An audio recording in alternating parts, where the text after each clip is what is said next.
Hi, in this video I will show you how to transfer money from PayPal to the bank account. So the process is pretty simple. If you received some money on the PayPal and now you want to transfer it to your bank account, you can simply follow this procedure. So first of all, you have to open your browser and search for the paypal.com, and once you will search for it, you have to log into your account. Once you will log into your account, you will see screen like this.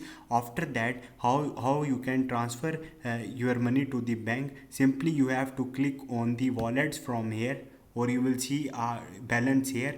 And in the wallets, right now my account is not linked, or the credit card is not linked with my PayPal account. But if you have linked your bank or the credit card, you will see a total balance here. And after that, you have to click on the transfer.